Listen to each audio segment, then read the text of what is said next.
Bienvenue sur Top Invest, la chaîne des top d'investissement. Ici, on parle essentiellement d'entreprises de qualité. Avons-nous une opportunité d'investissement sur Omnicom? C'est la question à laquelle on va essayer de répondre en se basant sur les états financiers de la compagnie. Je rappelle que ceci représente uniquement mon point de vue et non un conseil d'investissement. Et comme d'habitude, je me réserve le droit de me tromper. Donc, ici, nous avons une entité qui exerce ici dans le secteur des prestations de publicité ainsi que du conseil média. D'accord, c'est un peu comme un concurrent direct ici à Publicis, Interpublic Group, etc. OK? C'est une entité que j'aime bien.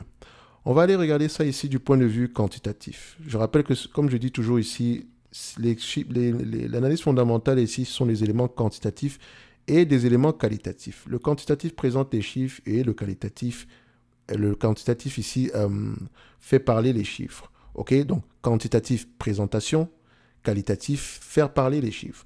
Donc, en termes de revenus ici, qu'est-ce qu'on a? On a un revenu ici qui est plutôt stable. OK? On a une entreprise ici qui a des revenus à peu près stables. Ça ne me dérange pas. OK? On peut me dire une légère décroissance ici sur les dernières années. Ça ne me dérange pas. Est-ce que la marge brute également est stable ou bien croissante sur les dernières années? Qu'est-ce qu'on constate ici? On constate que nous avons une marge brute qui est décroissante. Ça, je n'aime pas. OK? Maintenant, mon rôle maintenant est de ça. Enfin, en tout cas, depuis 2015-2014, ici, les marges sont à peu près stables. Sinon, une certaine hausse ici sur les dernières années. Mais cette période-ci, on avait des marges extrêmement élevées. Mais il faut toujours faire attention aux marges. Il faut les recoller toujours, toujours les remettre dans leur contexte. Est-ce qu'on a les marges EBITDA également qui diminuent? On va se dire que dans une certaine mesure, regardez, les marges au bout diminuent entre 33% ici et à peu près 20%, 19% aujourd'hui, alors que les marges EBITDA sont restées à peu près stables sur cette période-là. Sinon croissantes même sur les derniers mois. OK?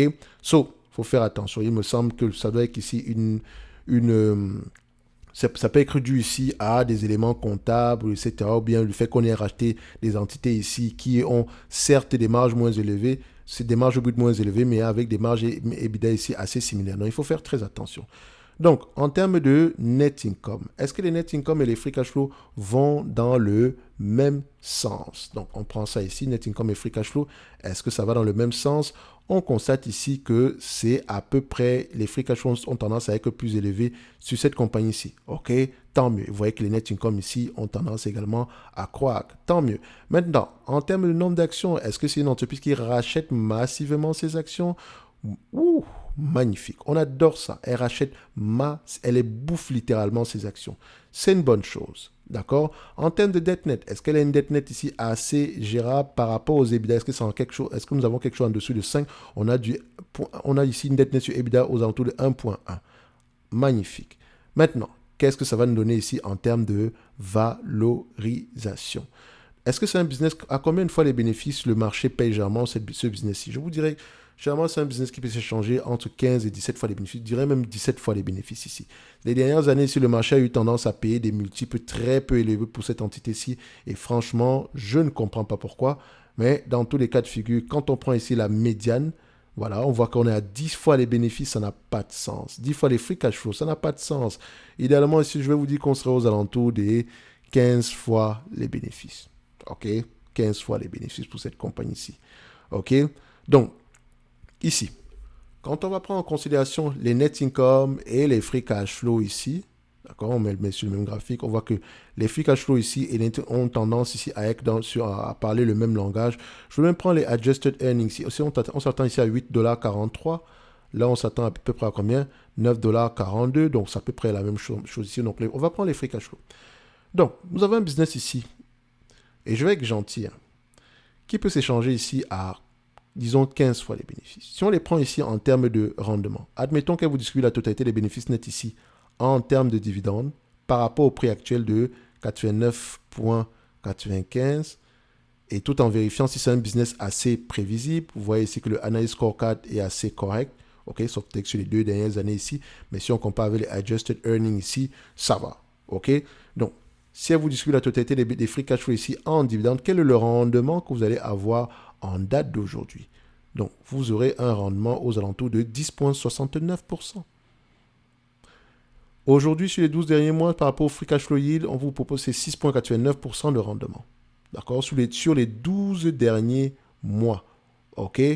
Ici, c'est 7,94 parce que c'est ajusté. Ok, 7,94%. Elle distribue uniquement 3,11% en date d'aujourd'hui.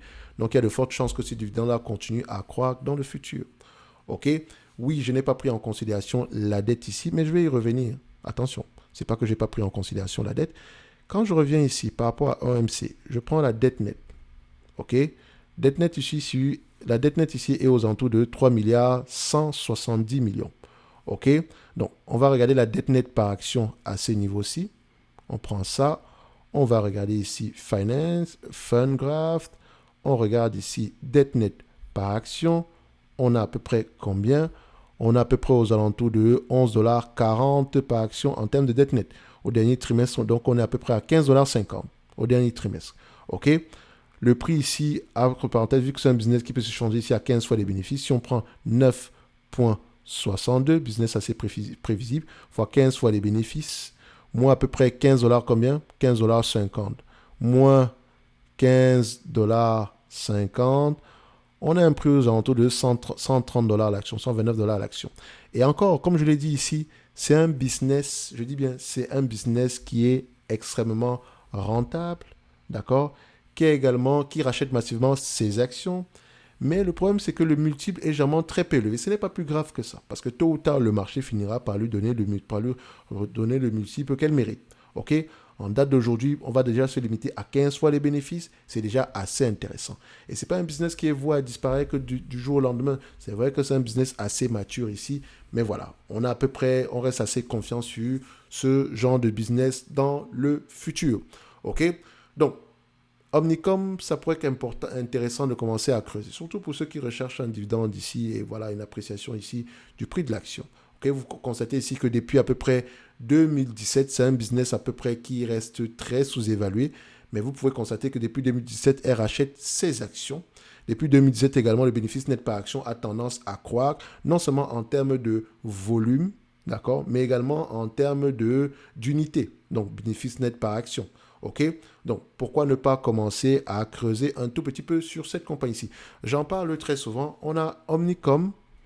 Il y a également IPG, Interpublic. Je pense que c'est ça. C'est Interpublic Group, qui est également dans la même tendance. Vous voyez que c'est également, elle s'échange également ici également. Vous voyez qu'elle s'échange également à 15 fois les bénéfices par là, en dessous de 15 fois les bénéfices par là depuis plusieurs années. Donc, pareil également sous-évalué en mon goût. Ici, si on prend ici le rendement, on est peut-être ici à on a peut-être ici quelque chose qui se rapproche presque du 10% en date d'aujourd'hui. Donc, faites très attention. Et Interpublic Group pourrait également être assez intéressant. Vous avez également ici du Publicis. OK? Publicis également ici qui est resté sous-évalué pendant très très longtemps. Vous voyez, entre 2017 et 2020, le prix a baissé. Pendant ce temps, Publicis a continué à racheter ses actions. Publicis a continué ici à augmenter ses bénéfices nets ici par action. Et aujourd'hui, ça commence à payer. D'accord? Vous constatez quoi ici? Là, on est à 10 fois les bénéfices en date d'aujourd'hui. On reste toujours sous-évalué. Et si on prend en considération ce qui est attendu en 2025, on reste toujours assez sous-évalué, les amis. Voilà également Publicis. Donc, vous avez 3 entreprises qui font à peu près la même chose. Publicis, Interpublic Group, et vous avez également Omnicom. Parfois, il ne faut pas compliquer les choses. Évidemment, il y a peut-être qu'un piège là derrière. D'accord? Donc, lisez vos rapports financiers. Mais quantitativement, ici, ça continue à tenir la route. OK? Donc, voilà des entités ici qui sont négligées par le marché. D'accord? Qui paraissent, pas sexy du tout. Mais qui vous permettent au moins qui pourraient vous permettre au moins de récupérer votre capital. Évidemment, ça ne va pas exploser du jour au lendemain ou je ne sais pas quoi, mais ce n'est pas ce qu'on demande. On demande avant tout la paix. Est-ce qu'elle augmente ses dividendes? Est-ce qu'elle augmente ses bénéfices nets par action?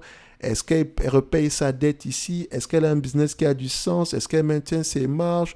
Voilà les choses qui nous intéressent, les amis. Donc, on va se donner rendez-vous sur la prochaine vidéo. Omnicom reste une opportunité d'investissement en date d'aujourd'hui. Et si vous regardez du Omnicom, pourquoi pas Publicis, pourquoi pas Interpublic Group? Merci.